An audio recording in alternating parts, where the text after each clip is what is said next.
Agripina la Mayor. Pocos nombres en el Imperio Romano evocan tanto prestigio y a la vez tanta desgracia. Hoy vamos a desentrañar la historia de esta mujer increíble, una figura central de la dinastía Julio-Claudia, cuya vida fue un verdadero torbellino de honor y tragedia. Y ojo, que no es ninguna exageración. Los historiadores de la época, como Tácito, por ejemplo, casi todos estaban de acuerdo en que era una mujer de un carácter intachable. Era, digamos, el prototipo de la matrona romana ideal, fuerte, leal, virtuosa. La pusieron en un verdadero pedestal. Entonces, aquí viene la gran pregunta, la que nos va a guiar en todo esto. ¿Cómo es posible que una mujer con semejante reputación, con tanto poder, terminara muriendo de hambre, sola, en una isla desierta? Bueno, para entender esta caída, tenemos que irnos al principio de todo. Vamos a hablar de su linaje, porque era sencillamente impecable. Era hija de Marco Agripa, nada menos que la mano derecha del primer emperador, y su madre era Julia la Mayor, lo que la convertía en nieta directa del mismísimo Augusto. O sea, tenía una conexión de sangre con el fundador del imperio. Eso en la Roma de la época le daba un prestigio y una autoridad que pocos podían igualar. Y miren nada más la profundidad de estas conexiones. Su familia era literalmente el poder en Roma, su abuelo el emperador Augusto, su esposo Germánico, el heredero más popular, su hijo el futuro emperador Calígula y su nieto el mismísimo Nerón. Estaba en el puro epicentro de la dinastía Julio-Claudia. Su influencia era, como se podrán imaginar, gigantesca. Ahora hablemos de esta pareja de poder. Su matrimonio con Germánico, que era sobrino e hijo adoptivo del emperador Tiberio, la puso de lleno en el centro de todo. Y no eran una pareja cualquiera, ¿eh? Eran vistos como el futuro de Roma. Eran populares, tuvieron muchos hijos, encarnaban todo lo que se esperaba de la élite romana. Se convirtieron sin duda en la pareja más querida y admirada de todo el imperio. Pero, a ver, Agripina no era de las que se quedaban en casa. Para nada. Cuando Germánico tuvo que irse a las peligrosas fronteras de Germania, ¿qué creen que hizo? Se fue con él. Así de simple. Vivió en los campamentos militares entre los soldados e incluso le tocó enfrentar motines. Se volvió una figura clave en la vida de la frontera. Y hay un momento que de verdad define su carácter. Imaginen la escena. Año 15. El ejército de Germánico está en retirada, el pánico se esparce y un grupo de soldados decide que la mejor idea es destruir el único puente sobre el río Rin para cubrirse las espaldas. Bueno, pues Agripina se plantó frente a ellos, sola, y con su pura autoridad impidió que lo destruyeran. Con ese acto salvó a las legiones que venían detrás. Y no solo eso, sino que al volver lo recibió ella misma con medicinas y comida. Una líder total. Claro, con actos así se convirtió en una auténtica heroína popular. La fama de Agripina y Germánico era inmensa, pero en la política romana ser tan popular era increíblemente peligroso. Allá en Roma, el emperador Tiberio y su madre, la temible Livia, empezaron a verlos no como un activo, sino como una amenaza directa a su poder. La envidia y la sospecha en la corte empezaron a crecer. Y aquí es donde la historia da un giro oscuro. A Germánico lo nombran gobernador de las provincias orientales. Suena como un gran honor, ¿verdad?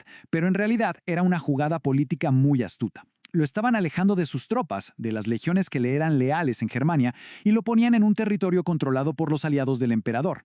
Y fue allá en Antioquía, en el año 19, que pasó lo peor. Germánico muere. Y no de cualquier forma, sino en circunstancias muy, pero muy extrañas.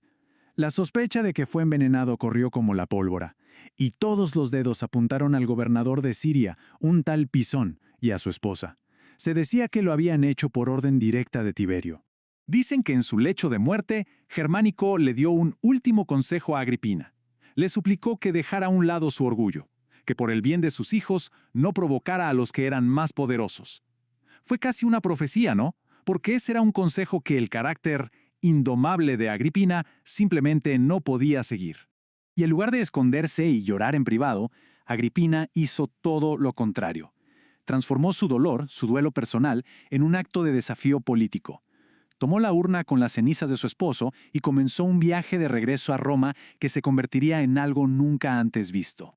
Navegó en pleno invierno desafiando el mar embravecido, siempre aferrada a la urna con las cenizas de Germánico. Su llegada a Italia fue un acontecimiento nacional. En el puerto de Brundisium se cuenta que una multitud inmensa la esperaba en un silencio absoluto, sobrecogedor. y a medida que avanzaba hacia Roma, ese cortejo fúnebre se hacía más y más grande. El pueblo romano salió a las calles a mostrarle su dolor y sobre todo su apoyo. Cuando por fin llegó a Roma y depositó las cenizas en el mausoleo de Augusto, la gente la aclamó, la llamó honra de la patria. En ese momento se selló su estatus como una figura amadísima por el pueblo. Pero eso también la convirtió en la amenaza número 1 para el emperador Tiberio, que era bastante impopular.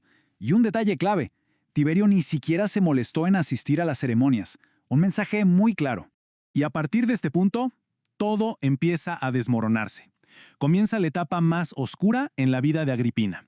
El hombre fuerte del emperador, el prefecto del pretorio, Sejano, con el visto bueno de Tiberio claro, pone en marcha una campaña sistemática para destruirla a ella y a toda su familia.